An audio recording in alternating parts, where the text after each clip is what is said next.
Viewer discretion is advised. But will be completely ignored. Spend time with your family? Sure I do. Good.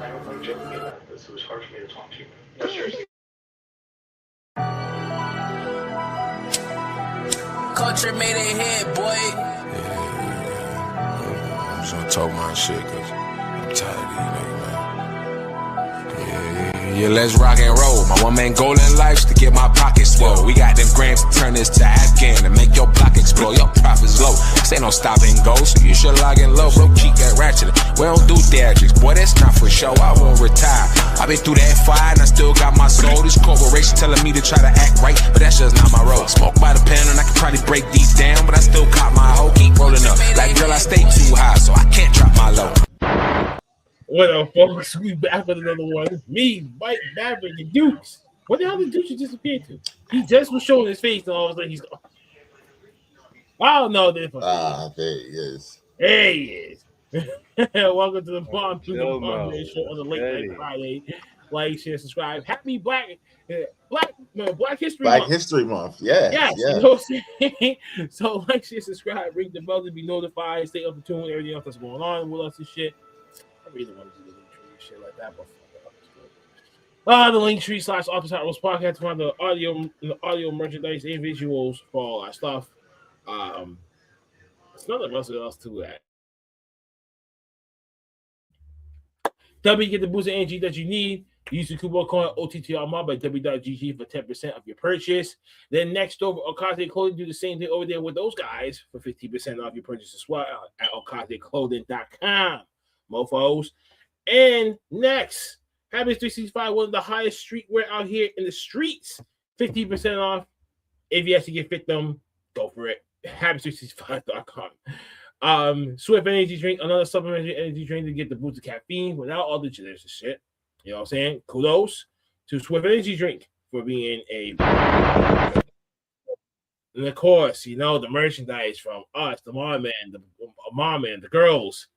Wrestling Asylum, O.T.T.R Security too, on top of that shit. So, yeah, we got a bunch of stuff coming for y'all. Well, there's still some stuff that we got to go back and retune up and shit like that. So, I got to take some time out to do that. But that's a merchandise store anyway. What the hell? The fuck is that, man? Where did he go? Okay, he just showed his face just not too long ago, too. Folks, so for you know, as you know, we got SNW presents Draft Night coming up March 14th at the Neil Randolph Theater in Lynn, Massachusetts. Doors open up at 5, tapings at 5:30. The live show / stream starts at 7 o'clock. So if I were you, there's still tickets you can get available at eventbrite.com or you pay at the door, which doesn't matter. Come in, bring the kids. Kids, family, you know what I'm saying? We're trying to pack this motherfucker out. We're trying to have another close to a sellout show. And you know, we got the beautiful sponsors of Sobar Supero, Luigi's Pizzeria, and Green River Herbal will be our vendors.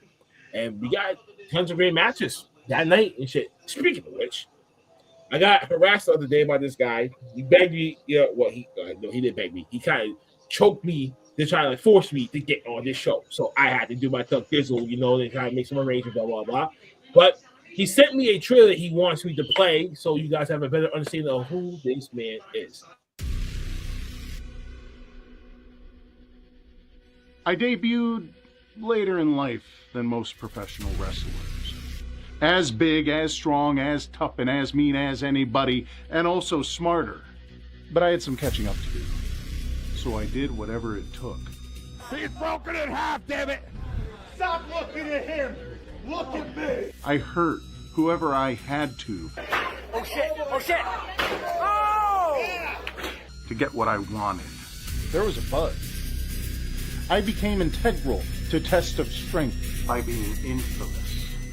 Well known for nefarious deeds. Eventually, something changed in me. I took the high road. I chose the course of honor to hopefully walk the path of glory. And with the unerring support of the fans, I became undeniable. For 3 minutes and 24 seconds, I held the ultimate prize. I won the Test of Strength Championship. And that's it. New champion. He's done it. He's done it, ladies and gentlemen. Nothing in this world is more precious to me. Then it got torn from my hands. Everything I worked for, everything I bled for, everything I dreamed of, I got screwed. Then, my own mentor stabbed me in the back, beat me within an inch of my life, in front of my fans, in front of my friends, in front of my family. And the only chance I got at revenge, I was injured. And I still got screwed. Then, I fight to qualify for the Lone Survivor match. I fight my way to the end of the Lone Survivor match, the only way to guarantee one more chance at revenge. And I got screwed! And that was it. I never got another shot, never got another glimpse. I spent the next 2 years either being targeted by a jealous sociopathic little troll, or even worse, sitting on the bench, not booked, nothing to contribute, no Frost force, all alone. I was ready to hang him up, and that's when Jimmy Mees called me. He knows he wronged me, and he owned up to it. And he reminded me of who I am, of who we are, of where we come from. And he also reminded me of what we can be and what we will be. Disruptors. Destroyers. Devils. Ryan Fraust doesn't belong on the bench. I am infamous. I am undeniable. I am the Brass City Devil. And I'm back at TOS. And no one is safe. I said it. I meant it.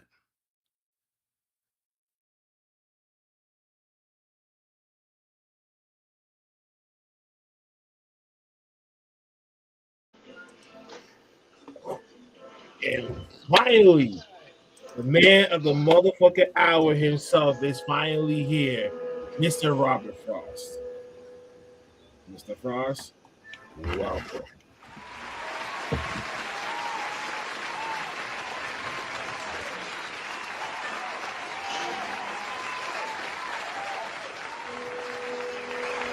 The mic is What's going muted. on, man? How you doing? No, I think it's your audio. Hold on. No, his mic is muted. Yeah, his mic. Yeah. Hold on. There we go. You hear us now? Are we good? Yeah, we good. Cool. Very good. Welcome, Mr. Frost. Very good to be here, guys. Good to be had. Thank you for having me. It's 11 o'clock on a Friday. Good to see you guys. Well, we gotta blame SmackDown for that because usually we go on at 10 o'clock, but it says SmackDown got pushed up. Push up. No, it's good. It's better for me. That's our punishment. So we thug it out and shit. For me, Mr. Frost, you already know, me and you go way back since the UFO wrestling days. That's when I first met you back in 2017, 2018. Shout out to Pat. Love UFO, man. So that's when I first met you in person and everything. And you were just a cool ass dude to me. So, I mean, of course, you're going to get the typical questions from half these people because they're all going to be on default. But for me, and maybe Uncle Fats and a crikey, angry, kind of crabby Mr. Maverick, man, he might throw a couple of curveballs or two. But let's just rewind back the clock to where how the fuck did we get here? How the fuck did we get Mr. Ryan Frost to become an actual professional wrestler? Well, when I was a kid, I really worshiped Randy Savage, and then got a little older and didn't know how to get into wrestling, so I studied acting instead, in college. And then fast forward a little bit, and there was like a seminar in New Haven, Connecticut. Stevie Richards was giving a seminar, and I had been singing for bands, so I asked Ron Zombie who was trained by Killer Kowalski himself. I asked him, can I go to this seminar? Like, is that cool? And he said, yeah. Of course, now I know that any pro wrestler running a seminar will take your $30 no matter who you are. Like, now I know that. But back then I was like, oh, can I even do this? And it was really cool. And, started training and now here we are. I'm about 8 years in to wrestling, and I'm kind of an old man, but I keep doing it, and that's it. I don't view you as an old man. You don't look. I mean, you don't look like that. You look like what you're trying to tell us and stuff like that. So, Well, thanks. you Thank you. Old man strength is a thing. And the big reason why how I met you was through one Bobby D. So shout out to you, Bobby D. And Laurie, I love Bobby D. This episode, yes, he will be there March 14th too, and we'll talk about that in a little bit. But you and Bobby D have a very close relationship. A lot of people in the Limb community that do Bobby, that grew up with him and Laurie for the last 45 to 50 years, they speak highly of it. How did you two meet? I know everyone will tell me different stories about how they met Bobby Lee, but how did you meet him? I was lucky enough through Test of Strength, where I train, and there was Test of Strength. There's the Belltime Club out there in Boston, and they're like kind of like sister schools, like where they train. They both Bo Douglas and Slick Wagner Brown both learned from Killer Kowalski directly. So they're like sister schools, and we'd be out in the Malden area, out Lynn, Malden. What's another one? There was another town out there that was like so close. All these towns in the Boston area are like within an hour of each other. And for a normal person, an hour's drive isn't that close. But like for us, who wrestle, like that's super close. Like to us, that's the same town. So, all right around that area. And Bobby D would come out and he'd be helping with the ring, and he'd be, just talking to the guys, and he was super supportive and super friendly. And he's just a really good person. His whole family are just great people. And that was the whole point of me reaching out to SNW, honestly, Supernova Wrestling. I wanted to work where Bobby D would be able to come and see a show. Definitely. And because of Bobby D doing many contributions to a good few companies, including for us here at Supernova Wrestling, we greatly appreciate that. And that's why we had to honor him with the first ever Bobby D Trios tournament this year. That's awesome. That's what brought SNW to my attention. I wanted to be part of that. 100%.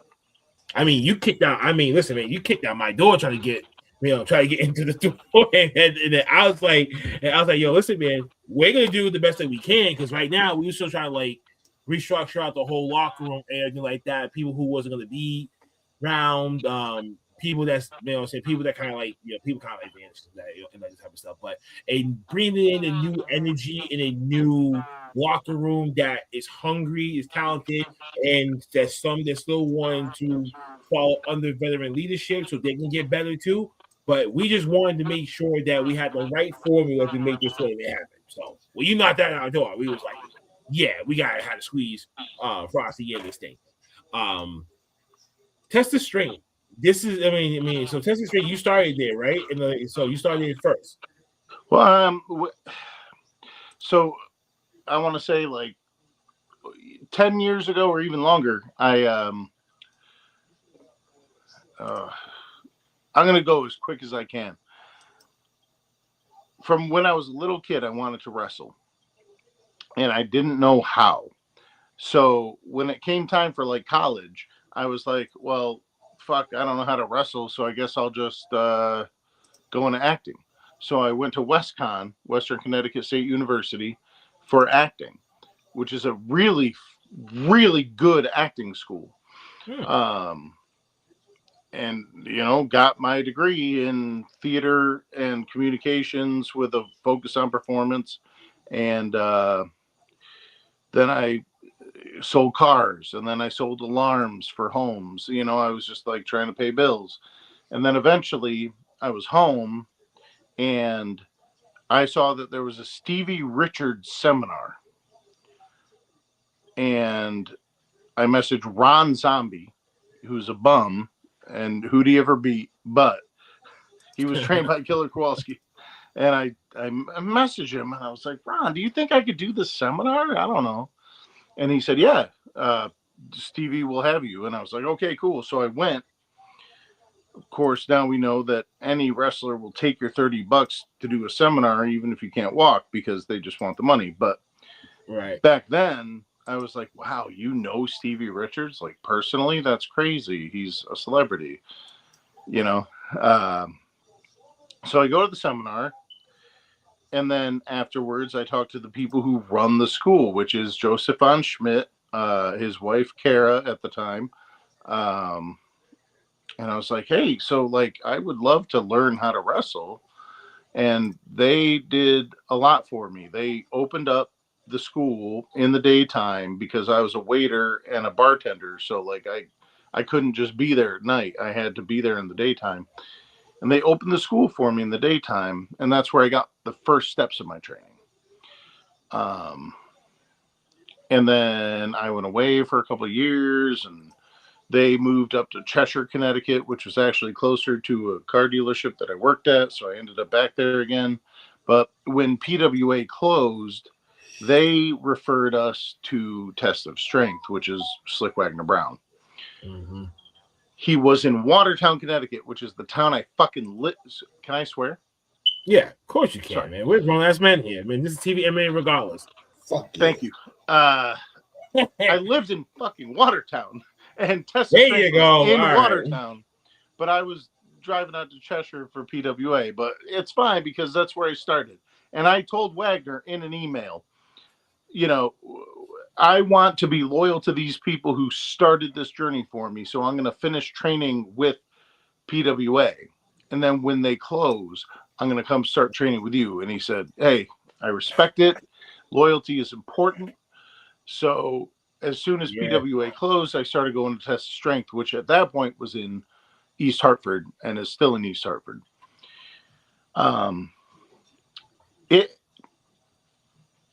PWA cannot be blamed for the fact that I didn't wrestle sooner. It has nothing to do with them. It's as soon as we made the shift to Test of Strength is when, like, I decided to start taking it more seriously.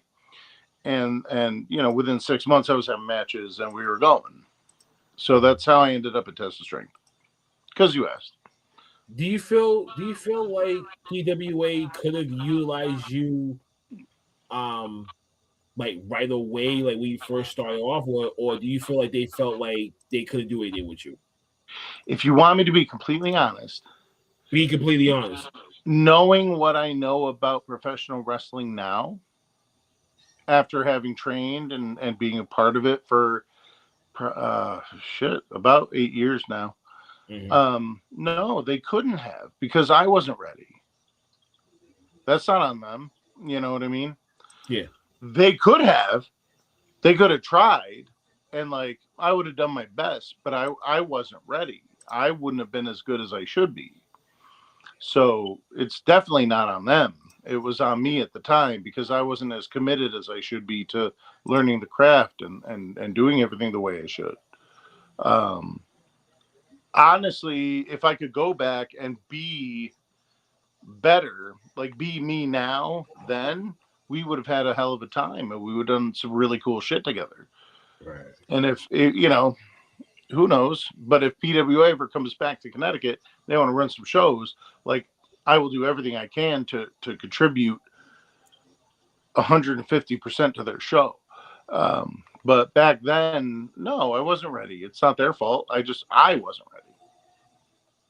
Now, you speak on loyalty in the IWC. Now, we see a lot of talent that would be traveling around. They'll have like just selected places. They're basically their home base promotion that like, they'll automatically will say yes to. Other ones will try to extend it by trying to get like the other foot to the door, the other territories. Do you still feel like in today's independent wrestling community that there's still loyalty in that? I feel like that depends on who you're loyal to. You know what I mean? Mm-hmm. Like Slick Wagner Brown and Test of Strength. Like,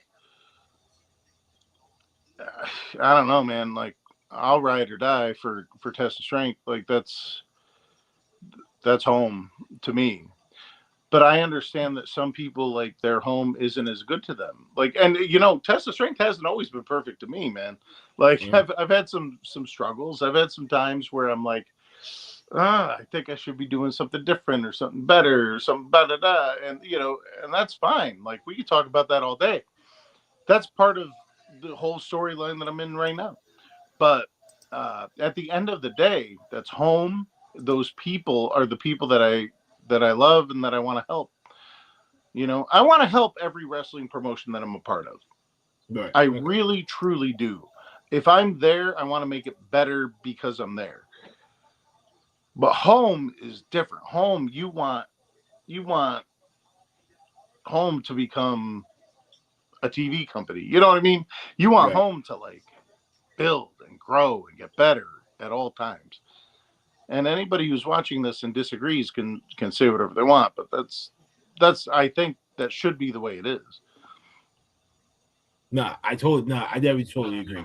And that's how we feel for SNW for us a lot. Well, the whole O.T.T.R mob, because without these guys here and the girls too, SNW wouldn't be where we have been for the past year, regrowing the brand from within and out, trying to say, yo, we've been here for a very long time. As much as people want to keep squashing us down, we still kept going. We had to maneuver different things around, and some of us had to kind of like, you know, put our foots down and be like, yo, listen, this is where we need to go and this is what we need to do. And whoever that's not with it, then fuck them.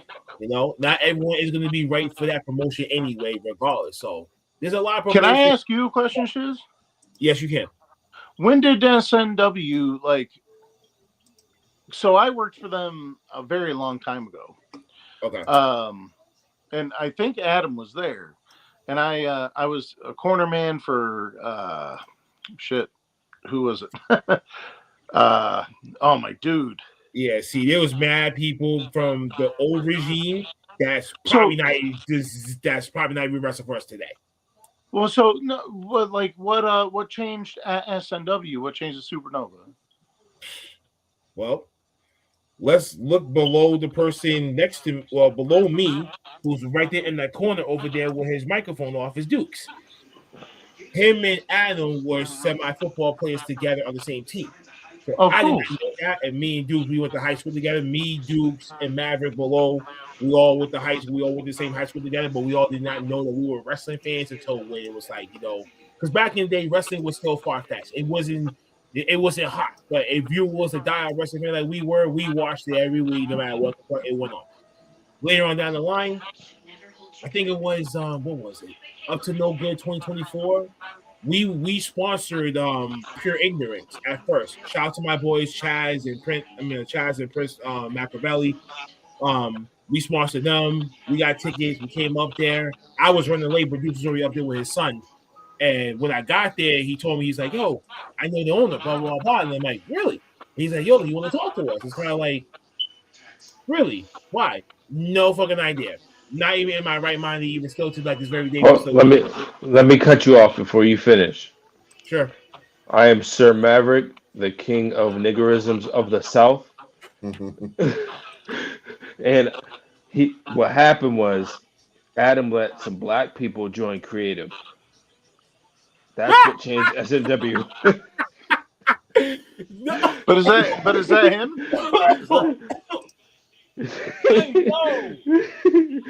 Shiz joined the creative and SNW just took off like a rocket ship, to be honest with you, from what I know. Damn. You have to go with it like that, though? Fuck. I mean, you gotta be honest with these people. But listen, if it wasn't for Dukes, I would never met Adam. Mr. Frost joined. Mr. Frost is here. Mr. Frost is here, and I'm gonna give my fair warnings. Okay, the niggerisms are gonna start right now. during the Q&A. Let's fucking go. And Yes. I need you Yeah, to can I say understand. Yeah. Well, Uncle Somebody Fats, else. Let's go. Uncle Fats, you know it was he added black people to the creative. Listen, let me say this. Listen, I can only say so much because I'm on the train heading back home, right? And I forgot my fucking headphones. So first off, let me say this: good evening, family. And Good evening, Facts. And good evening to Mr. Frost. Hi. Just letting you know. I'm just telling you right now. Here, Frost, want he's all our smoke, backstage right? manager at SNW. That's Uncle Fat. So when you see him, the big guy, that's that guy. Okay. I'm the guy. Cool. I'm the guy that's taller than everybody and sexier than everybody. No homo, right? But I will say this: here on this show, you are supposed to speak your mind freely. No setbacks. If you got drawn with anybody, you say it. We will back you the fuck up. There's no excuses for bullshit. If you want to call somebody out, call them out, and we will make it happen. And if anybody got a problem with it, tell them to come see me, because I want all the smoke. I'm going back on mute. I can't really talk that loud because I got other people on the Underline that part. Do you guys know why we want that to happen? Because we want all the smoke. And we grew up in the street, All right. so this is us. This is who we Well, are. I just got to think of somebody I'm mad at. Because now I got this right here. I got to figure this out. Like, oh my but I'm saying, think of your rival, whoever your rival is, whoever you want to get in the ring No, with. I don't like my boss. Hey, we'll get him in the ring. I don't like my boss either. I got no words for that part, though. You know. Hey, talk your shit. Hey, listen. Anybody that don't like what we say, I tell them off breath. Say what you got to say. In the creative, and that's how the shit skyrocketed. That's what took it off for me. Because it's the fucking facts. Fucking crying. You have people from Maine running the show. Oh man. Oh. No offense to Adam. No offense to Adam. No, because we had to grow and develop ourselves, like when we came into this thing. So a few shows were prime examples of when it was hits and misses, i.e., Platinum City Gaming, October 2024. I don't want to talk about that. When we first did Without Warning in July, that was our first production. We were proud of that one because it actually went very well. And all the other ones from like the previous year that like we just did, including the one in Canada when I split my pants. Yeah, so I mean, hey, I still did it. I refereed 8 matches. I didn't care. You know, I didn't mind until after the fact. I was off of adrenaline and someone pointed it out to me. And that was that. So we all try to learn as much as we can when it comes to this thing because we care.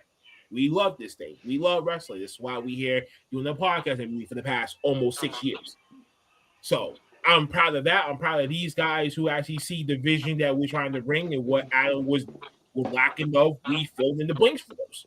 Some people gotta know that it's a black motherfucking crew that's behind the motherfucking scenes and we ain't tolerating that shit. Sorry, that's just me. I noticed it first. Understandable. He's saying it for me because I can't nobody say it because now I'm my whatever the fuck I'm at right now. But I can still like take my title off for a day and still get at your ass. Maybe just like that. But that's just me when I'm like over there. If I'm not doing SNW shit and I'm only doing something else, nah. But if it wasn't for Deuce, we would have never met Adam. So thank Deuce below me for actually, having that connection in the first place. So if it wasn't for Deuce, we would never be here. Adam looks like a dude that will play semi-pro football.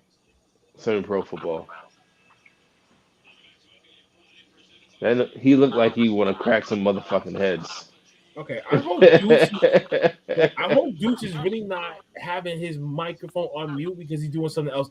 He's doing something else behind that screen. Please no. If he does, Mr. Bullshit is coming the fuck back. All right, let's get back to Mr. Frost here. We ain't got him here for no reason. Let's stay frosty, guys. All right, so Frosty, March 14th, draft night. You already You already talked about it on one of the podcasts before where you gave us a shout out though. Shout out to the RSMP Wrestling Podcast. Shout out to him. I love that episode that you did. I love Gianni's episode. Yeah, I had a great informative episode and everything. What is your goal when you come into SNW this year? So, Lynn, Massachusetts is like a good town. Like that's a place where like I feel comfortable. We talk about Bobby D, you know. Like I know I can come to Lynn and like make an impact and do something worthwhile. You know what I mean? Like I may have an idea of what I'm gonna do and who I'm gonna do it with, and I might. I don't want to like tell everybody because I think it'll be a lot more fun if it just happens. But I am definitely coming to SNW with a purpose, and I know it's everything that I'm involved in is going to be dominant and enjoyable to watch. Like I'm so excited to create memories for some people and just beat the damn piss out of others. And of course, you're trying to get into the Bobby D trios too. So that's also that. Oh, listen. I would not be in Supernova Wrestling if I did not have a chance to compete in the tournament in Bobby D's name. That is the entire reason I ever reach out to you guys in the first place, and that is essential. If I discovered that I was not going to be part of that, I would not be there because Bobby D is the man, and I am so excited to do anything that he is involved with. Big shout out to Bobby D. That's a fucking guy, bro. That's a fucking guy. That's a fucking guy. You have a cartoon of his face for his tournament. That's how fucking cool he is. I just wish that other New England promotions will actually see that for themselves. You know what I mean, bro? I wish all the promotions I worked with picked one fan and did a tournament in their name. You know what I mean? That is the coolest, dopest shit. And I actually acknowledge and appreciate Supernova for doing that. Thank you so much. Thank Adam too. We all do that. Maverick, you about to say something? Yeah, I got a couple questions for you, my man.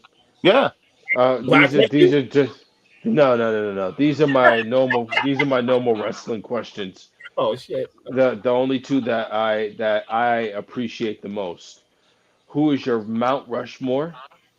And who is your Mount Rushmore of your style of wrestling? Okay. So I'm not avoiding anything. Mount Rushmore is so subjective. When you say Mount Rushmore in my style of wrestling, that gives me something to like really latch onto. Like normal ass just Mount Rushmore is so hard, but I'll try. I will try. And I'll say it's not going to be popular. Give me your 4 and then an honorable mention then. How's that? No, it's just I think the concept of Mount Rushmore without any aim or like all right, I get what you're saying. You know what I mean? Like yeah. How like nobody's gonna put Roddy Piper on there, but he's like the greatest of all time. You know what I mean? Nobody's actually probably gonna put Eddie Guerrero on there, but he's the greatest of all time. You know what I mean? So like Mount Rushmore is weird. But if you want a Mount Rushmore of my style, like so now you're talking about like who influenced me and like what I try to do. Yeah. I'm gonna go Shane Douglas. Ooh, okay. Because the promos and just he's bigger than most of them, and he can amateur wrestle, but he also can do the hardcore shit. Like Shane Douglas is there, and I wouldn't say Stone Cold except that so many other people say Stone Cold, so like I can't not. You know what I mean? We are the exact same size, and It's just, it's like, okay, sure. Stone Cold Steve Austin, Shane Douglas, my style, Jake Roberts, and Okay. Roddy Piper. We're not, none of us are small guys, but none of us are huge guys. We all fight and scrap, but we can all wrestle too. Don't ask me to fucking give you amateur wrestling because I will. And we could all cut a promo. Like that's I think that's it. You want me to say Psycho Sid? He's 9 feet tall. You want me to say Daniel Bryan? He's the best wrestler in the world. No matter how much I would love to be able to wrestle like him, I can't. So Shane Douglas, Stone Cold Steve Austin, Jake the Snake Roberts, and Hot Rod Rowdy Piper is my Mount Rushmore of guys that I hope I could ever even like take a step towards being like. But normal ass Mount Rushmore has to be Andre the Giant because nobody understands because everybody's young now. Nobody understands what he meant to wrestling before. Mm-hmm. Andre, Taker, because Taker was in the Hogan era. He's in the Shawn and Brett era. He's in the Austin Rock era. He's in the Batista Randy era. He's in the Cena era. Like, Undertaker was there through all of that. And he was dominant and prominent through all of that. So Taker, Andre, Stone Cold, because he's the most marketable and, sold the most shirts of anybody. And then, I'm not going to say this racist guy, so Cena. Some people will You say know what I Hulk mean? Hogan just because of what he did for wrestling, but I don't give a fuck. I don't really like Hulk Hogan. I never really liked him anyway. He was a one-trick pony for me.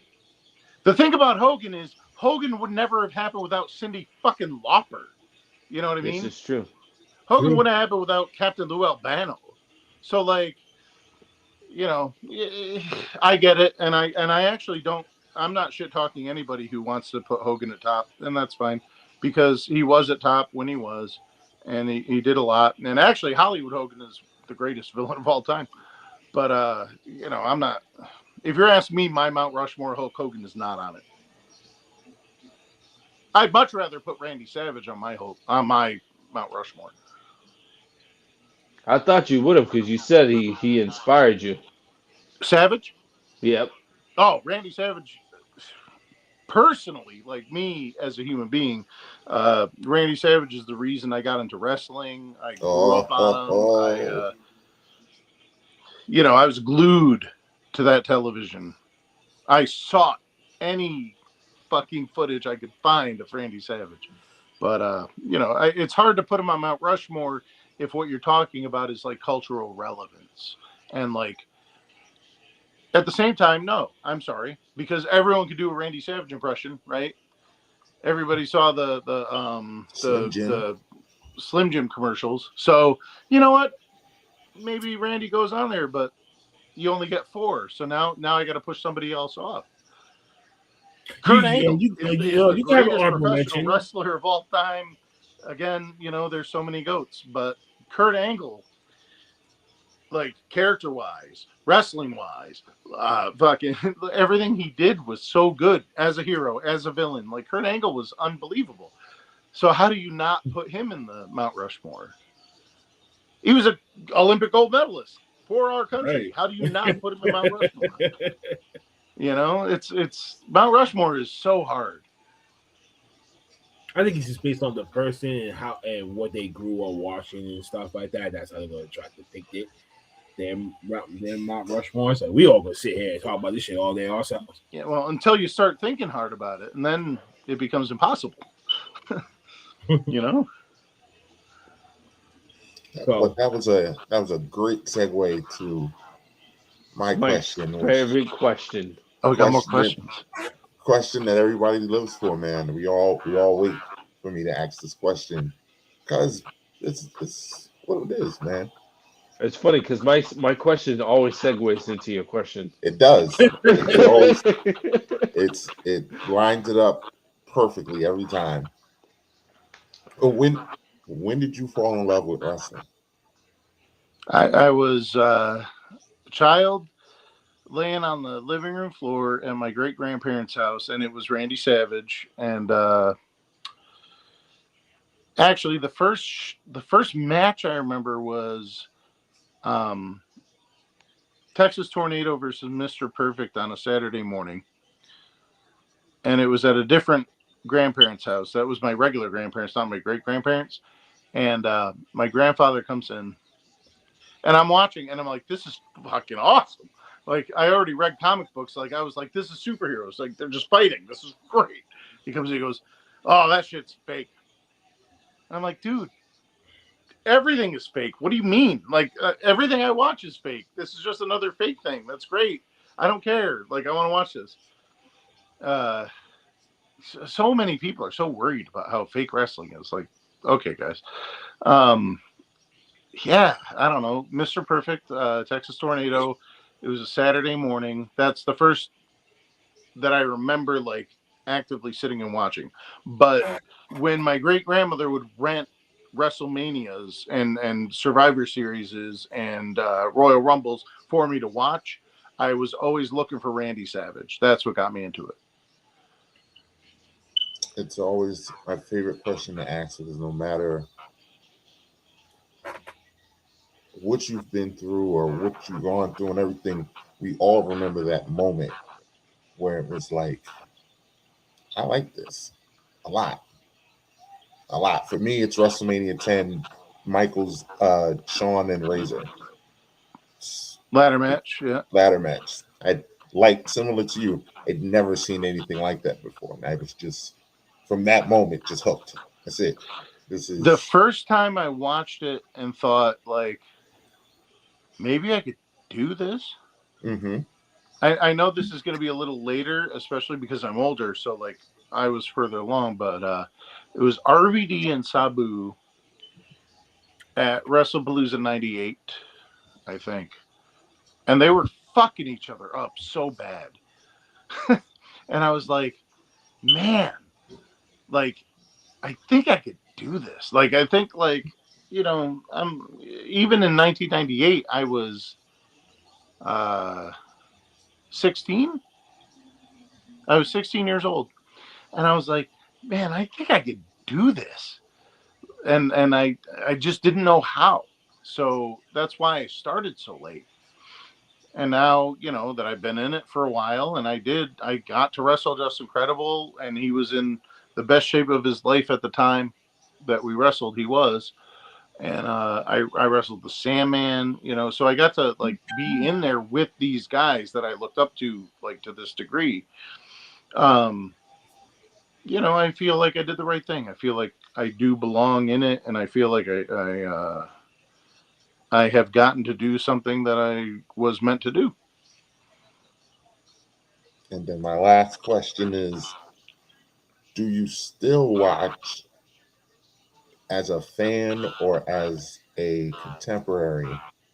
And is it different? Is the love still there as when you first watched, or is it now you're looking, I don't want to say inspiration, but like you're looking at it just through a different lens? I think anybody who has been a part of it, like you don't have a choice. You see it through a different lens. But I will say that when it's good, like when it's on, there, like, that disappears. You know, let's say, you know, Cody Roman, the second main event of WrestleMania, right? And you're just like there. I didn't want them to have their second main event. I didn't want Cody to win the second Rumble. I was pissed. I wanted something else. I wanted Roman to go 2,000 days. So it wasn't for me. But watching the match was just like, it was a moment, and you felt it. You knew it was a moment while it was happening, and you were just experiencing it. You know what I mean? Those moments do happen, and they happen on Raw and SmackDown too. Once in a while, you're watching and you're like, you forget. You can forget that you're a fan, or in the business or anything. You're not thinking about any of that because you're just like drawn into what they're doing. That does happen, and it's so magical when it does happen. Um, but to answer the question, it is a little different to watch. I see things differently in the sense that like I know now because I've been trained very well by. Oh, hang on. I think okay. I've been trained very well in a few different places, and I've learned a lot. But like, you still, I mean, I can't imagine anyone wrestler saying I'm not a fan anymore. And if they do, like, just stop doing it. You know what I mean? Yeah, and we've yet to get that answer saying otherwise to what you're saying. Like, if you're not a fan anymore, then like why would you put your body through this? Like, even if you're making money, like that doesn't sound like you get a different job, dude. You know what I mean? It's a hard life if you don't love it. Which is crazy because if you watch the pro wrestlers that are on TV now, they all say the same shit. We watch WWE, we watch AEW, we watch TNA, we watch NXT and all this stuff. So it's just like if you're not watching it as a fan, what are you really doing? Yeah. What is the point of lacing up your boots if you're not even a student still? Well, that's the other thing is like if you think you're done learning, then you don't know shit. Exactly. Because there's so much to learn at all times. Like I can't think of a single like Roman Reigns could come to an SNW show and work in front of that crowd and like still learn something from like something he did. You know what I mean? Mm-hmm. Like he would hear something from this person over here and be like, "Oh, that was different than I expected." You know, forgive me, maybe I'm a fucking asshole for saying so, but it seems to me, having known a lot of people who've been pretty far at different points, like you're always learning, and if you're not listening to the crowd, you don't know what you're doing, and if you are listening to the crowd, that's the only way to learn. Period. One question from me is when that time comes after your career starts, I know that you're still here, you still got a long way to go. Do you ever feel like you feel like you want to like open up a wrestling school your own for yourself too, and then you try to contribute back to the community that way as well?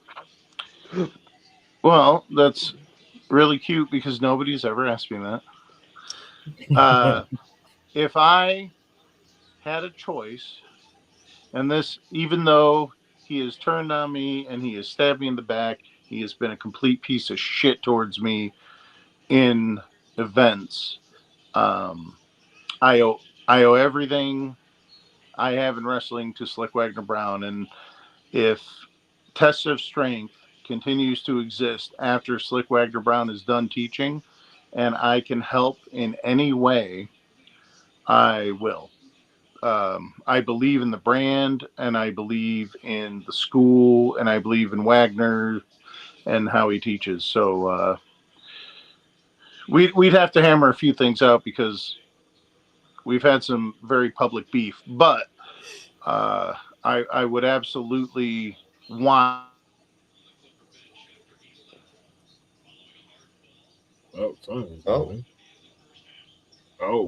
Oh, we dropping like flies. What's going on? Frosty. Well, we definitely were gonna lose Uncle Fast because he's untrained. Yeah. Also, I just want to say, Mike, your question, it always gets me because my favorite actual match I have ever watched that made me fall in love with wrestling is fucking when William Regal put on a fucking clinic against Bill Goldberg. You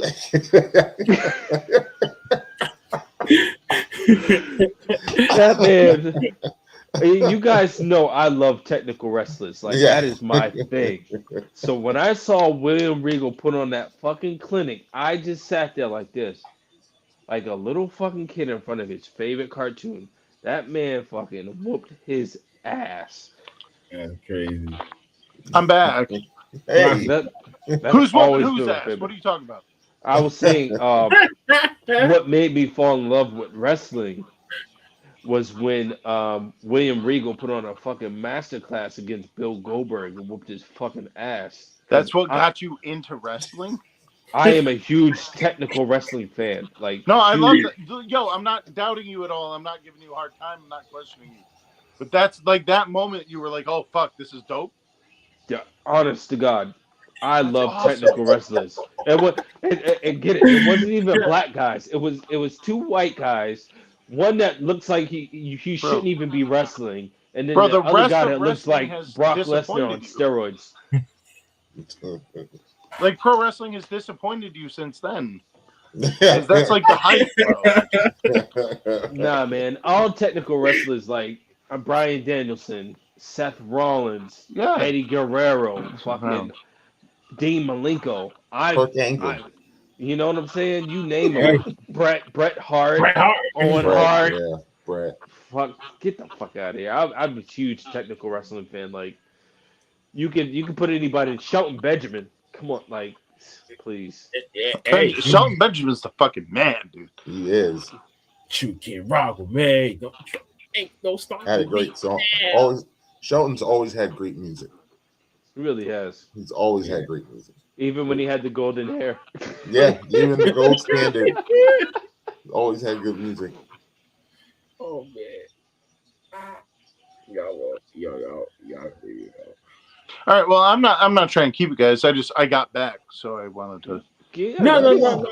Hey, no, man. You're fine. Went left field with that last question anyway. Y'all got any more questions for Frosty? No, I don't. You was asking him something, right? Or The wrestling school.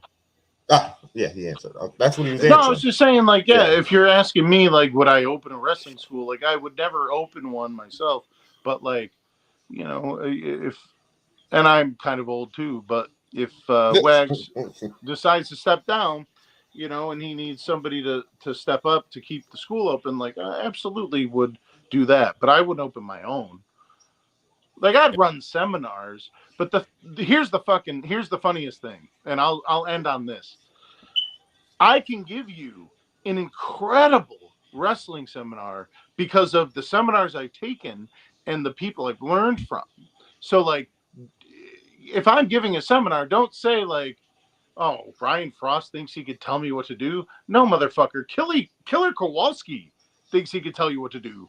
Slick Wagner Brown thinks he could tell you what to do. Paul Roma thinks he could tell you what to do. Brutal Bob Evans thinks he could tell you what to do.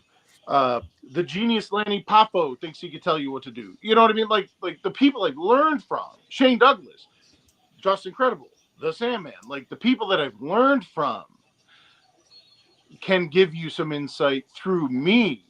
So, like, you know, I'm not saying give me $30 for me to talk to you for 2 hours. I'm just saying, like, at this point, somebody like me has learned enough that I could probably impart some wisdom if I were to give a seminar. But no, I'm not going to open a wrestling school. I don't think I should. Okay. How'd you come up with your name? That was not me. My friend Alex Rojas, who was a part of Test of Strength at the time, we were trying to think of like what it was when I was ready to debut. And because I have an amateur wrestling background, we thought maybe it would be almost kind of like MMA, but none of us want to do that. A, because it's like, at this point it's cheesy. And also B, like, I didn't study MMA. So like, I'm not going to pretend that I did, but one of the first names was the Icer Ryan Frost. And it was like, I mean, it's kind of cool, but like, am I like icing cakes? Like, you know, frosting kind of sounds like, you know, I don't know. It's kind of weird. But Ryan Frost like kept sticking. Like, whenever we tried to go in a different direction, like that seemed like what it was going to be. And you know, you don't want to be the Iceman because of Dean Malenko. You don't want to be Stone Cold because of Steve Austin. You don't want to like, or like Chuck Liddell. What's his name? Yep, the Iceman. Yeah. Yeah, I'm not trying to be a fucking MMA fighter. Like, Oh, damn, Frosty. You know what I just thought about? Think about this, right? I know you may not be into mafia movies and shit like that, but you ever watch the movie The Iceman?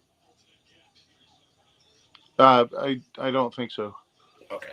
So basically that movie is based on a mafia hitman for the Gambinos called the Iceman, but his real name was Richard Kuklinski. He was Okay. I think he was Jewish. I think he was. I think he was like a Jewish gangster and like the type of shit like that, but he wasn't he was just like a regular family man, but when he came to like the street, he was just like that vicious person and shit. I think Frosty just got dropped off again. But I don't know if y'all watched that movie called The Iceman and shit like that. But if y'all do, for real, watch it. You know, good acting. I'm sorry, not everybody's into mafia movies, bro. I'm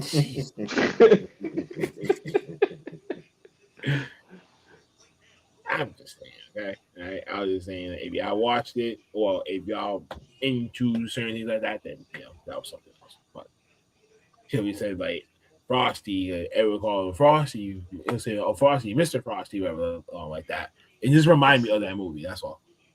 Mr. Frosty. It does. What a guy. Go inside that fucking that ice cream truck and shit like that. You open up the freezer, there's a dead body in there. You want to see a dead body? It's in the freezer. Classic Black History moment. It really was. It really was. Listen, I came from Africa. You came from Africa. We all came from Africa. I'm not from Africa. I'm from Crenshaw Mafia. Do you know what the closest white race is to black people? No. Gingers. Do you know they have melanin in them? They have more melanin than any other white race. I did not know that. Yeah, they're the closest thing to black people that are white.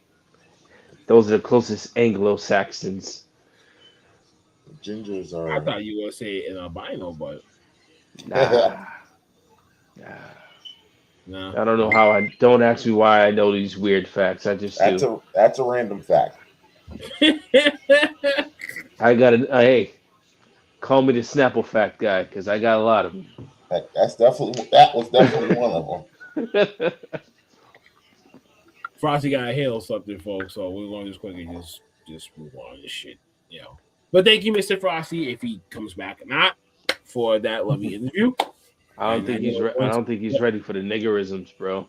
Well, the niggerisms is about to start coming out because Dewey Foley, yes, Mick Foley's his son, as he gave his critique, and as he was a former writer for WWE at one point, this is what he would give his predictions of what if he was booking WrestleMania Vegas and shit for the 2 nights. Is how the fuck it will be.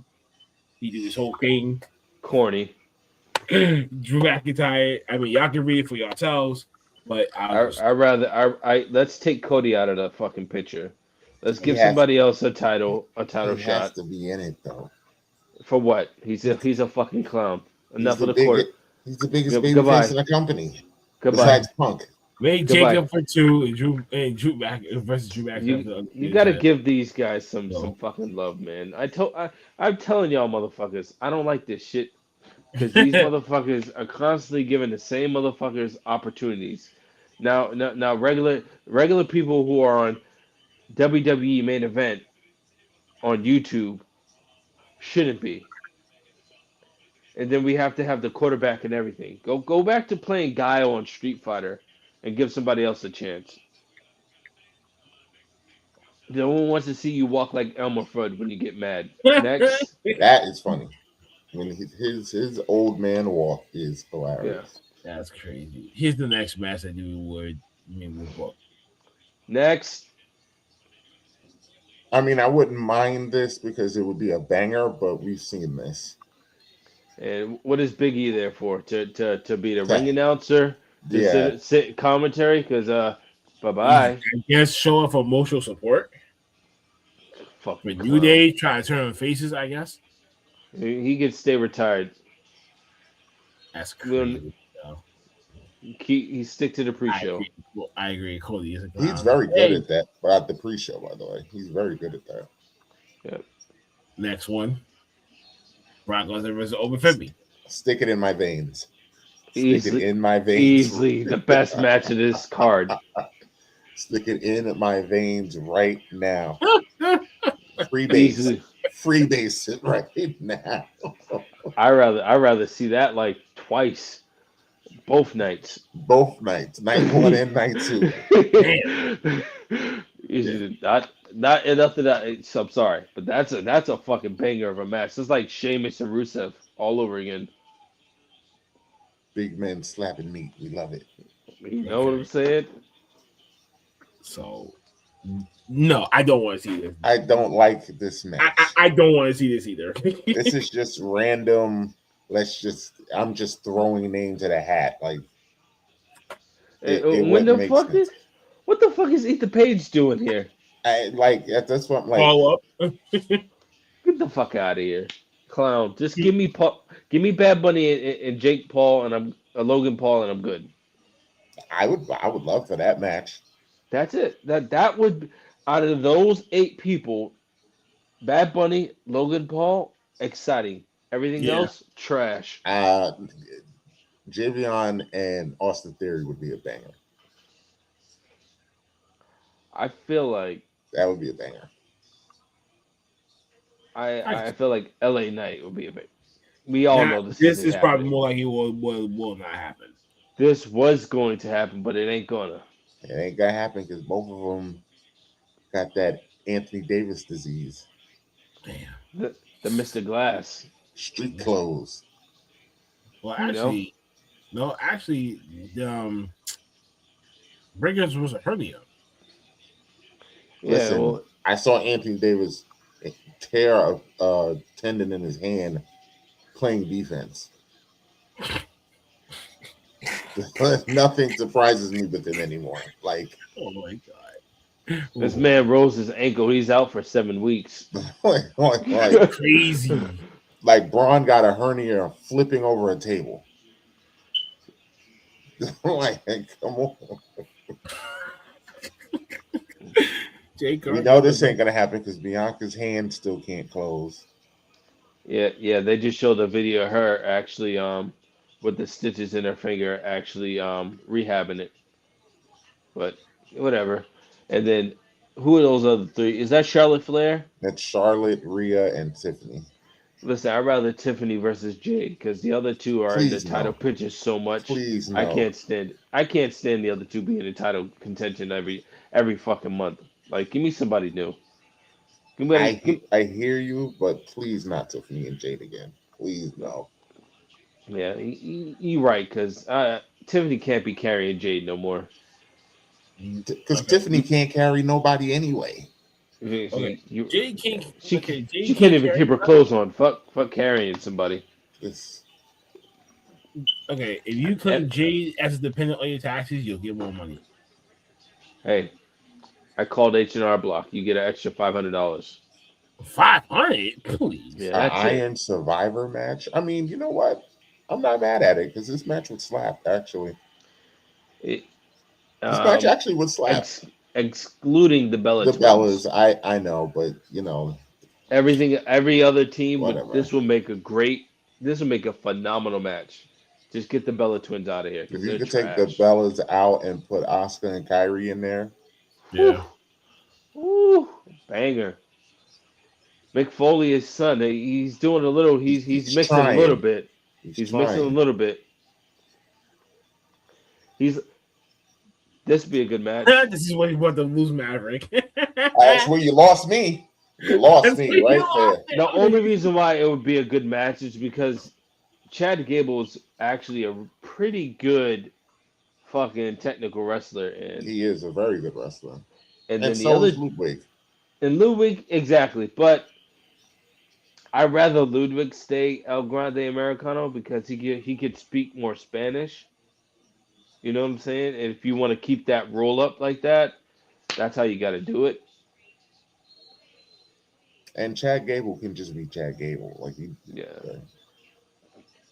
And we all know why he became El Grande Americano, because he's trash when it comes to wrestling fucking luchas. Stick it in my veins. Hey, again, another match that can happen on night 1 and 2. Because once they cut that promo, I was hooked. Hook, Yo, line, and sinker. who are you telling? He cut that promo, Roman Reigns. I don't want to. I'm choosing you because I hate you. I always hated you. When he said that, I was like, damn. Woo.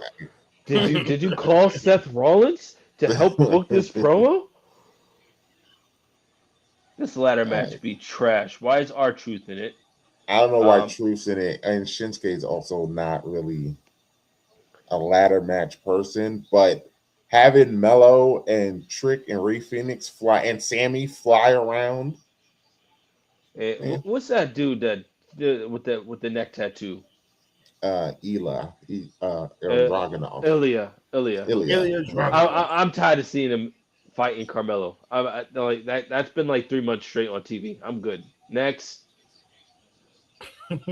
I mean, I'm not mad at him. I think this is where Trick Williams could probably get. I mean, we'll probably be able to get the U.S. title, and that'll skyrocket his stock and shit. So his stock is already skyrocketing. It's already like Trick is but a main putting eventer. the title on him would actually be like, oh shit, like that's like what you really gonna try to do. Okay, in a long time, this is like a great wrestler, a black wrestler to have a pop besides Oba. Like you don't get that often. This actually would be good. This would be good. This just needs to happen. It's tiring waiting. You know what I'm saying? Yeah. I'm tired of waiting. I feel like 50 Cent. I'm patiently waiting. If they all turn on Dom and Liv, that would be hilarious. I need Liv to get the fuck out of here in general. I'm tired of seeing her. She plays her heel role really well, though. Yeah, well, she can be a heel somewhere else. I'm tired of seeing her on my TV. Heel on the bottom of my shoe. Fucking racist bitch. Right. Mm-hmm. Even though we know that we're gonna get this, but honestly, come on. Because we know she's gonna choose this bitch. Like, come on. I'm popular. Give me Raquel and Stephanie again, because that was a banger. Yo, for real. Like, give me that again. Like, for real. Like, that was a fantastic match. Like, I would sign up for that, but I know this is what we're gonna get. So, because Liv Morgan's a bitch and she's afraid to choose Jade Cargill. But would you want her to choose Jade? If it was Jade and Liv, it wouldn't make sense. It would just be like, does anything make sense in WWE anymore? In the women's division, not really. Yeah, I must say technically no. You got a point about that, but this actually makes a strong point right here. Yeah, I know, Matthew. You said this shit earlier too. I was like, yeah, if they do this, Ray gotta go. Yeah, but I'm telling you, I don't think he really wants to because his daughter's coming in. Man, I think he's gonna try and pull this whole LeBron shit and hold out till his kid comes. For. But like I said earlier, I don't think it's gonna mean anything if his daughter comes because he ain't gonna do shit for her, just like he ain't do shit for Dom. Damn, straight up assault on the deadbeat dad theory. Fuck. I mean, look at Dom. He became a better wrestler with the fucking Judgment Day than his daddy. The fuck out of here. Fucking clown. I can't believe you guys. I can't believe you guys think he actually would do something for her. What you mean? Fucking clown. Welcome to the clown show. And this year, in the circus of the year, and the clown of the year award goes to Rey Mysterio. Not Booyaka, please. Yeah, Mr. 619 is a fucking clown. Like, how do you have a whole faction and do nothing for him? Nothing. Get the fuck, like, you are Rey Mysterio. I mean, he did get hurt twice. It don't fucking matter. Them old bones couldn't carry it no more. Them old bones couldn't hold the weight anymore. Yeah, I mean, that learning tree should have been there. I'm sorry, but It was nowhere to be found because Man, guess what? He's trash. that's crazy. Next fucking up. If he retires him, I'll be happy. Get him the fuck out of here. Take out the trash, Gunther. Keep on doing it. You're doing a great job. Booyah, out your way out the door. I bet you right now, when they do this tribute for AJ Styles, Gunther's gonna ruin it. He's absolutely gonna ruin it. He's gonna come out laughing. Ha ha! You can't see And me. I'm gonna be laughing at the world if that happens, though. Like straight up. Oh, I'm gonna be he's so absolutely- laughing so hard at that thing. I'm like, yo, much as I hate Gunther right now for me for doing all this shit, I find this shit hilarious. I'm Get like, ready, yo, 'cause why he's you being definitely coming upset out. because he's killing off your favorite wrestlers because they're retiring anyway? Like you shouldn't even be mad. Also, I want to touch base on one of my favorite Samoans, Zilla Fatu. Okay. You're another fucking clown, bro. Uh-oh. What do you do? Oh, my problem with Zilla right now. Hold on. I gotta It's- throw this one out. Mitch for life. Go ahead. Nah. This ain't. No. This is a Mitch. This is a Mitch for right now. A Mitch for right now. Mitch for right now. I'm mad because which is Mark Henry said it best. He's around the wrong people and surrounding himself around the wrong people and not getting where he needs to be. He keeps saying he wants to be with his cousins. He wants to be with his cousins. But his attitude still shows he got a lot of maturing to do. You cannot be around those people who don't see the best interest in you. Having yes men around you don't do shit for you but keep you where you are. You are holding yourself back by hanging around the wrong people. That's why you're still at Ring of Honor, Reality Wrestling, House of Glory, GLW, GCW, MLW, whatever. That's why you're not at the big leagues yet. That's why you're on TNA. That's why you're wrestling MJF at House of Glory for your title, because you're not doing what you need to do. If you watch his live streams, he has the same corny dudes behind him doing the same corny shit. And that right there is just what holds you back. This is why a lot of WWE wrestlers are let go, because they're doing the stupidest things that holds them back from keeping their job. I mean, those are all facts. Great facts. Can't stress that enough. Shit. Besides the fact that at least he wrestled MJF though. Probably get his ass on AEW before he gets on WWE. Just saying. At the rate he's going, but that might be the road he has to take. Because Stephanie was on AEW before WWE. Yeah, but she wasn't. I think she was just. I don't think she really had a real contract. And then another thing, here we go. Another Mitch, Britt Baker, Britt fucking Baker. Speaking of AEW, they keep saying this bitch is injured, but she's just off TV for other reasons, bro. In my honest opinion, if you want to wrestle, get out of your fucking contract and go do what you want to do. This bitch just did an interview the other day, and she's like, "Oh, if I want to wrestle, you'll see me somewhere. Just keep a lookout, bitch. Wrestle. You're good. What are you doing?" I mean, she is can wrestle. Too, so. Like a lot of these wrestlers are just like, it's just wild. This Lakers game is crazy, by the way. Who's winning? I don't know, but the Lakers are actually down. playing defense. Luka's playing defense. They're actually winning? Yeah. Huh? My man has a double-double right now. It's actually interesting day. The first day, and the first thing that shocked me last night was fucking seeing fucking Al Horford and fucking Porzingis playing and fucking Golden State fucking jerseys. I'm like, that just looks so weird. Hey, let me tell you something. Porzingis ain't gonna play more than 17 games. Dylan is convinced that he has AIDS. By the way, no, I'll underbet that. I'll give you 12. I wouldn't, but I don't believe you. I don't believe it's give not. you 12 Like, there's games, just no way. But no, I give him 12 games because you give. He's not getting over 20. I guarantee you that he's not getting more than 20. But Mike, I believe you on that because there's just no way you cannot tell me what your mysterious illness is. It's just an illness. I've never seen an NBA player be out as much as him, and the reason is illness. And they won't tell us what the illness is. Like, not since Magic Johnson. You know, we all know what happened to him. It's crazy. That's wild. Motherfucker. Where the fuck did dudes go, punk bitch? I don't know where the fuck dudes go. That nigga laying down? I think he's laying down, but I can't tell.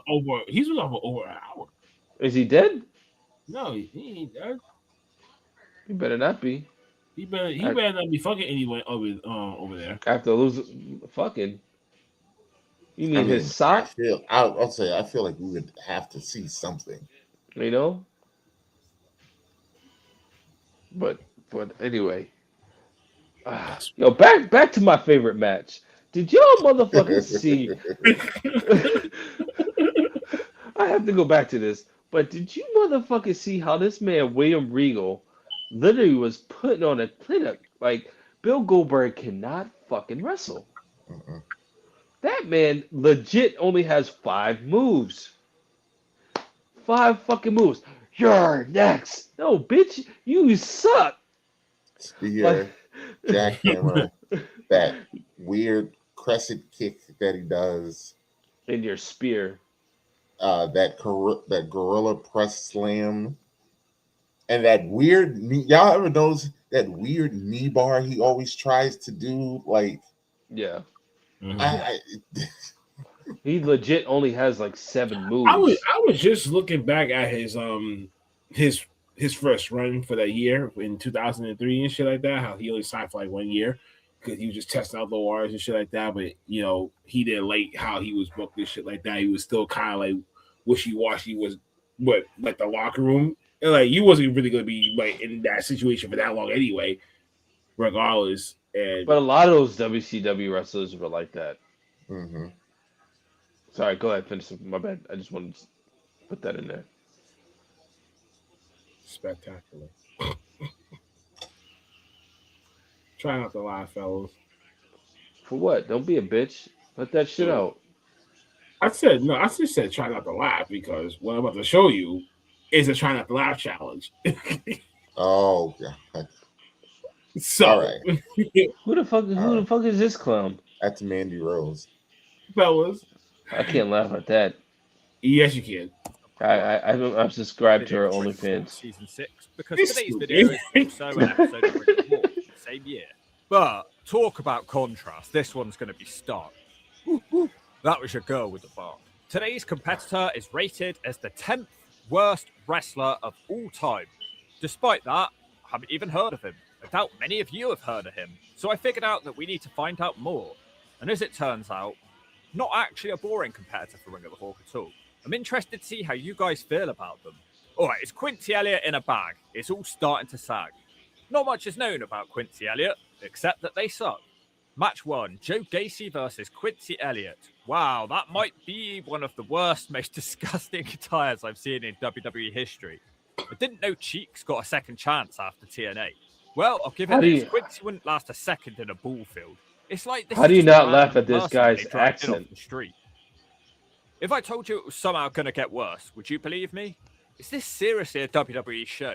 Ugh, let's get this over and done with. I can't believe this is my day today. Quincy's dad is in attendance to show support. Joe Gacy fails to barge Quincy down, which causes Quincy to seductively dance at him. Quincy does his own barge and a hip toss, somehow a 2 count. Gacy smacks Quincy one, which almost knocks him out of his clown pants. Gacy has the speed advantage here, which I can't imagine happens very often. This match is 90% stomps. Quincy spends ages trying to fight out of a submission. I'm talking about a third of the entire match. Quincy finally succeeds and just keeps hitting smacks.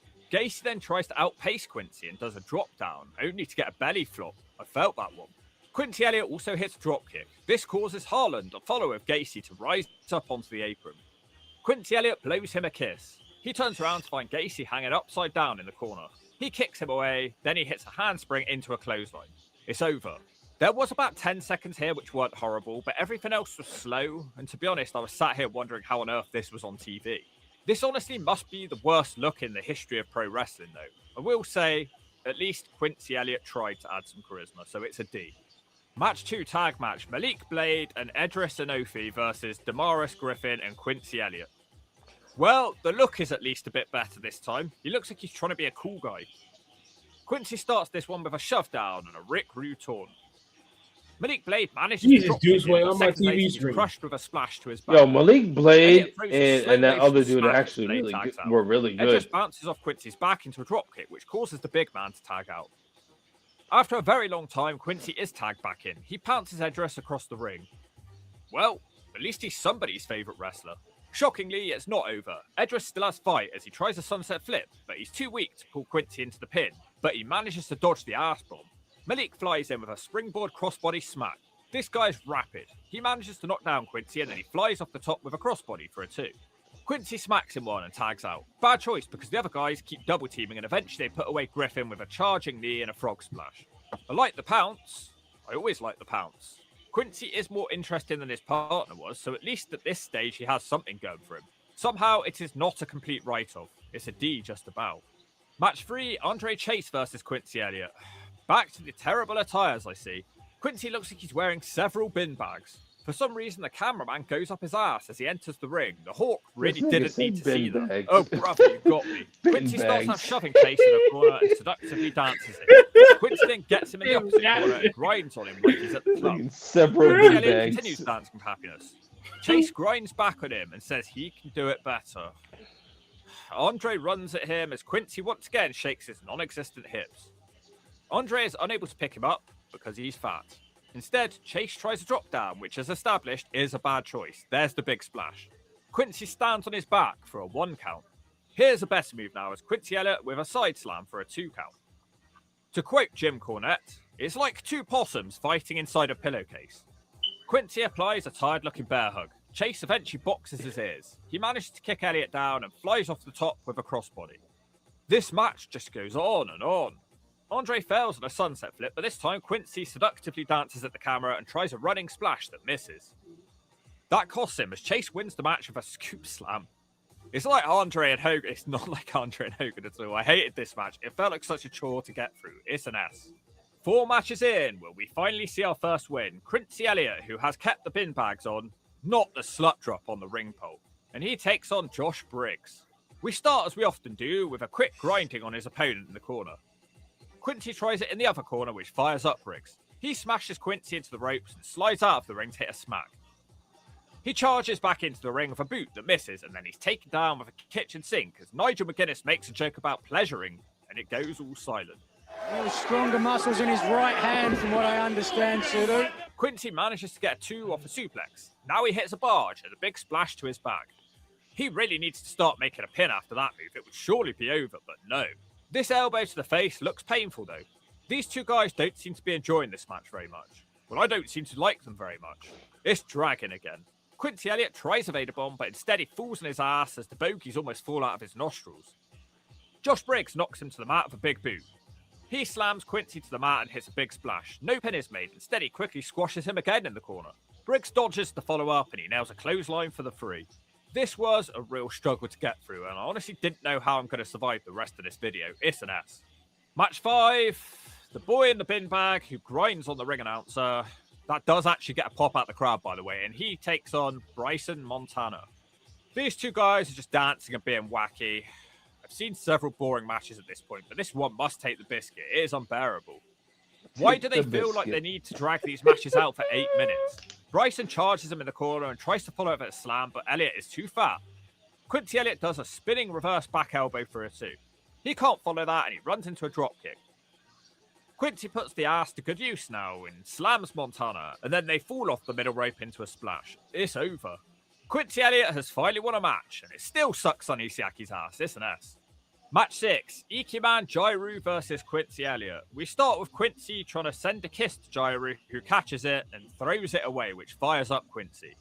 They do eventually fight. Gyro is too weak to slam Quincy and he gets squashed. Nothing happens for ages. Then Gyro tries a springboard smack into the ring, which is blocked, and Quincy chops him in the head. Quincy is feeling this match. The ass drop does not connect. Gyro starts hitting Elliott in the ass. An enzuigiri and a super kick drops Quincy down to the knees. Gyro hits a springboard moonsault for a 2. Once again, Gyro is too weak to slam Quincy. Quincy fires up like the Hulk and rubs the ass in the face. Whatever. Elliott misses the killer blow, and Gyro rolls up Elliott for the 3. The damn shoulders weren't even down. They decide to become friends after the match. Why would Gyro want to be friends with somebody who just tried to rub their ass in your face? It's an X. I don't ever want to see this. Match 7, tag match. Ikeman, Gyro, and Quincy Elliott will now be a tag team because they both like fashion and rubbing ass in the face, apparently. Elliott's nickname is now the Super Diva. This actually seems to be working with the crowd. Quincy will once again be facing Idris Enough and Malik Blade. We start with Quincy grinding on and off. He's too weak to pick up Elliott, so he does push-ups to try and get stronger. No amount of push-ups will help, and Quincy makes him think again with a hip toss and a charging basement shoulder tackle. Quincy tags out, but does hit a barge for the partner. It seems like they were trying to create some sort of memorable double team move here, but it's not quite there yet. Gyro will be isolated for ages. The crowd chant, "We want Quincy," followed by dueling chants of, "No, we don't." Unfortunately for them, we do get him again. Quincy keeps barging down Blade and hits him with a reverse back elbow and a big splash. The pin is broken up.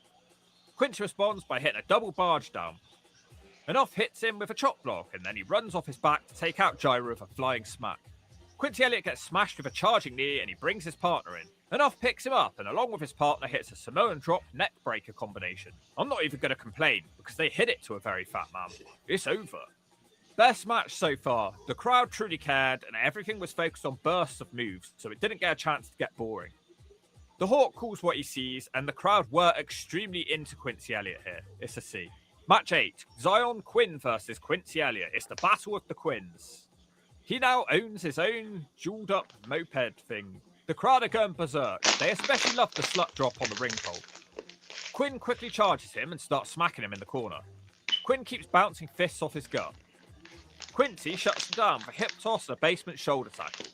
He shakes every inch of his body with happiness and squashes Zion with a big corner uppercut. Quinn comes back with a slow motion strike.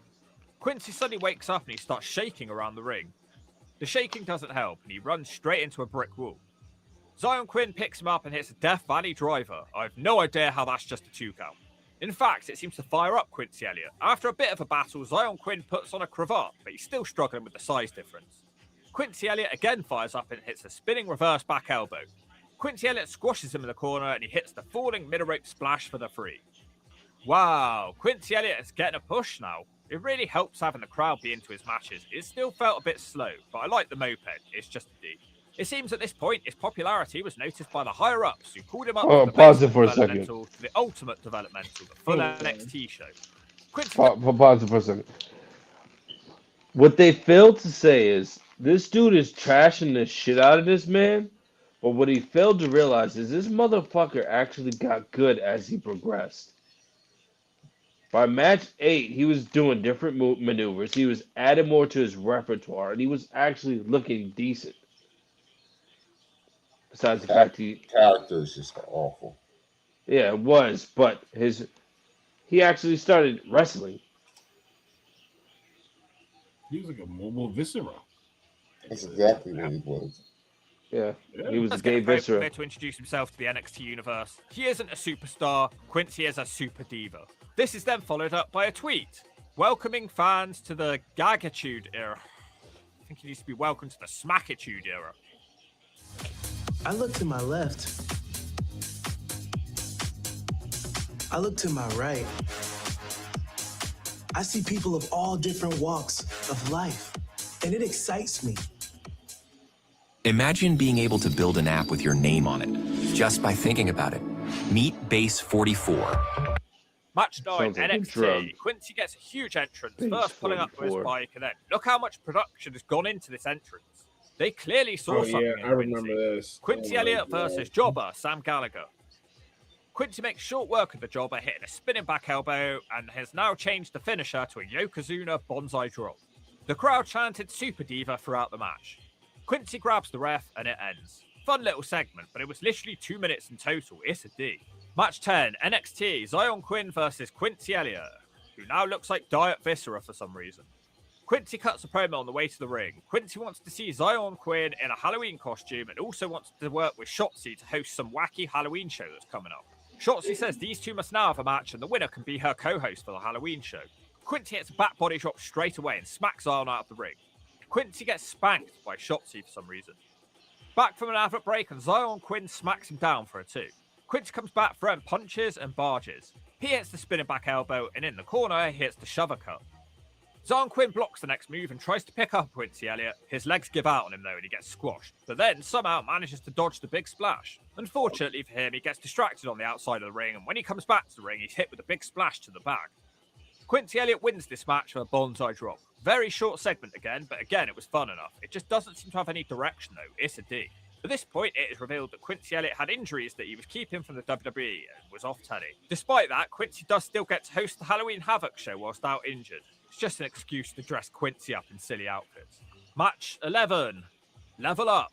Or level down in Quincy's case. Not sure why the moped's gone. Maybe it's not in the budget anymore. Quincy has taken on Sydney Akeem, who makes the girls scream. This one starts out with lots of dodging from Sydney, with Quincy happily dancing. And other stuff too. Oh, good God. Quincy grinds on Sydney and ass barges away.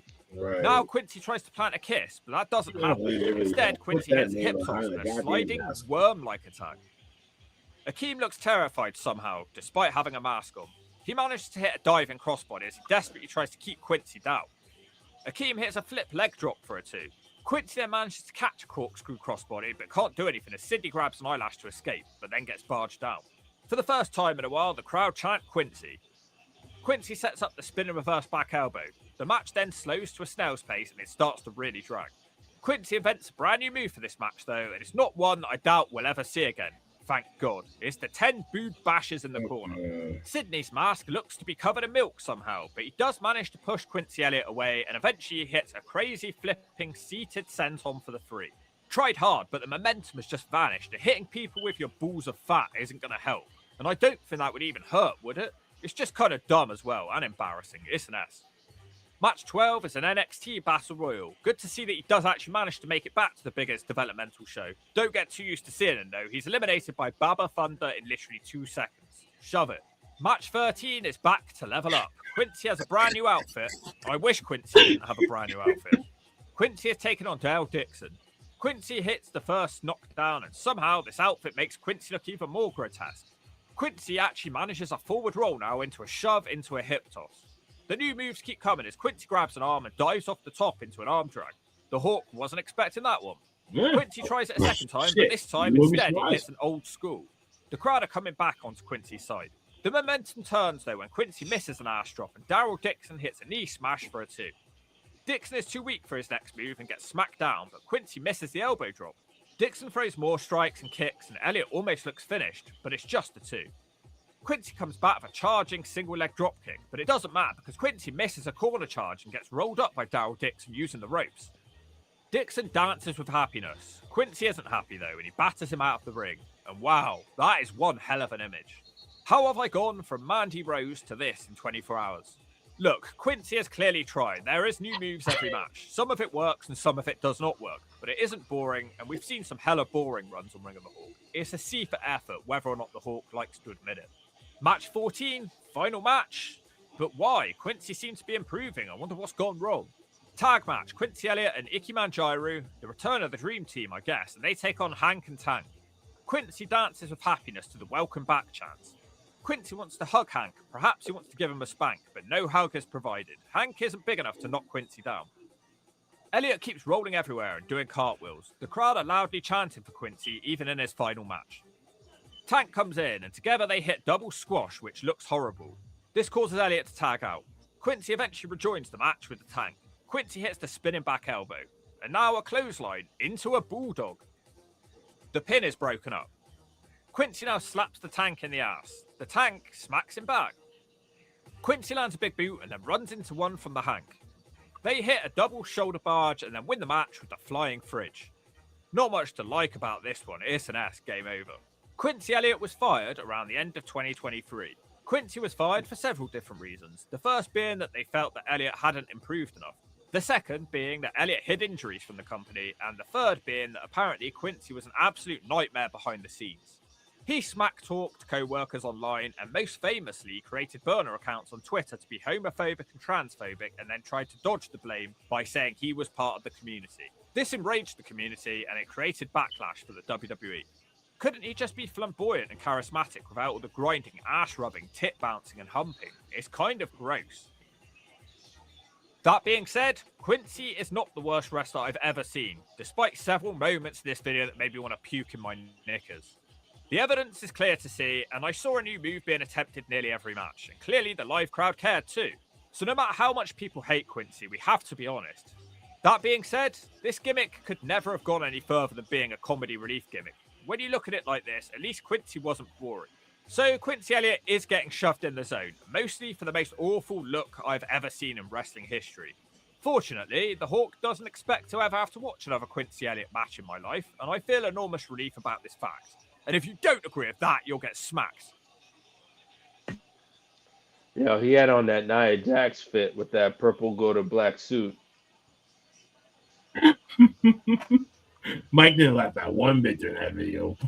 Not one time. This shit was a disappointment. The Lakers game was more entertaining than that shit. I mean, the only good thing is that he improved by adding new moves to his repertoire. Other than that, what was the point?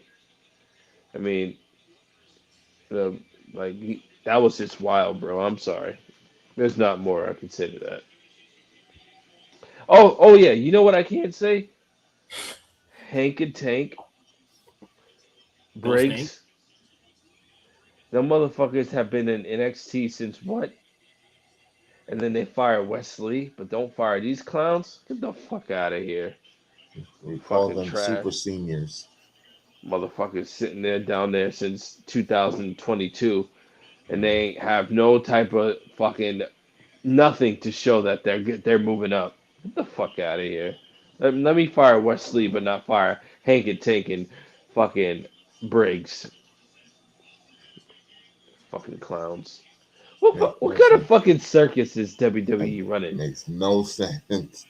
It's a personal circus. You know what I'm saying? Like, what kind of circus is this? What clown show are we going into? Is Triple H the clown of the year? Like, what is this shit? Kind of ship is Shawn Michaels running down there?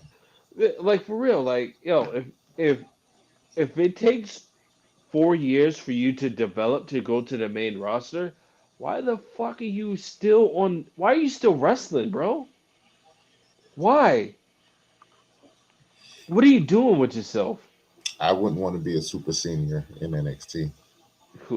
Please. I wouldn't want to be on TV if I was down there for 4 years. Fuck out of here. Right now, sadly. Shit. I mean, look at what what is that group called with Wesley? Radicals. Look, the Rascals. Look at what the fuck they're doing. They're on AEW, and then homie Trey Miguel won a title in TNA. Like, get the fuck out of here. Mm-hmm. And and they left. He got fired. Joined them groups. Man, please. I'm gonna tell you right now. Wrap this up. Like, share, subscribe, ring the bell. Dukes fell asleep. He must have. Fucking pussy. Yeah, he definitely fell asleep. Shout out to Ryan Frost for showing up. Giving bless up with his insight in the interview. Girls is on later on today, 4 o'clock. A special guest Braylon Johnson going to show up to them. And Gunnar Moody's will be making a special appearance on the Wrestling Side Sunday morning at 11. So tune into those special episodes. Follow us everywhere at O.T.T.R Mobb everywhere. And, copy tickets for SMW Draft Night at eventbrite.com or at the door. I already gotta say, but don't be a Quincy Elliott. Please don't. Yo, I want to give a couple shout outs real quick. First, I want to shout out Janelle Grant for what she did in Connecticut this past weekend. She stood up for herself and she gave a speech at a survivors event, surviving predators, and I want to give a huge shout out to her for actually saying something. So shout out to you for that. Secondly, yo, shout out to William Regal for that fucking absolute clinic he put on Bill Goldberg. And Mr. Frost, we'll see you on the 14th. Mr. Big Mike. Big Mike. It's the deal, Playboy. Well, Mary Boy. Follow me on the socials, IAM_MBJ. Ooh. IAM_MBJ. And yeah. Whose house? Swerve's house. Swerve.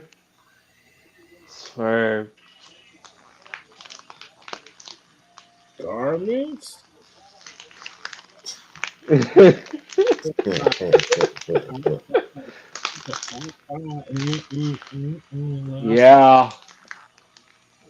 Yeah. Don't get me started, you guys. Yeah. All these shits.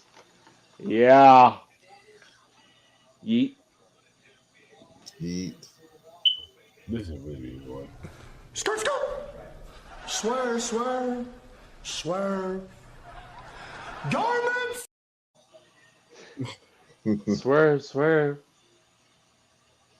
Swerve. On that note, we're gonna end it playing our commercial, and then we're gonna do our outro. So bang. Sosa. bang. Yo, no, it was that song where that got a fucking copyright strike too. I was like, son of a bitch. That motherfucker got too quick to copyright his own song. He's good. That's good. Fantastic. Don't play around. Yeah, but shit, that shit's him. But motherfucker, he's wrestling in that right now. Everyone knows that shit. He up in French. He's French. Mike, so. Good song. From Black Heart to Big Bite, from Barrett to Sleeping, Eat Dukes. We'll be back next week. We'll see you then. Enjoy the commercial. Enjoy your night. Oh, wait a minute! Kevin Owens!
Has a somewhat looser feel to it. Yeah, it's got an almost improvisational tone.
Boston, Massachusetts.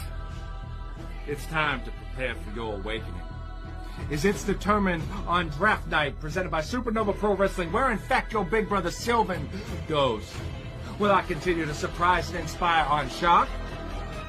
Will things continue to swirl around like the winds outside as I continue walking the path of truth on Vortex? I'm not sure, but I invite you and yours to see me and mine there March 14th at the Neil Rand Hall Black Vault Theater. I can assure you that no matter where my family and I go, where we end up, we're going to plant the seeds of truth. We're going to continue to grow. Because our roots grow deep and wide, and it's going to be a better place than it was before we got there. Hope to see you all there March 14th. So it said, forward is written. I am Sylvan.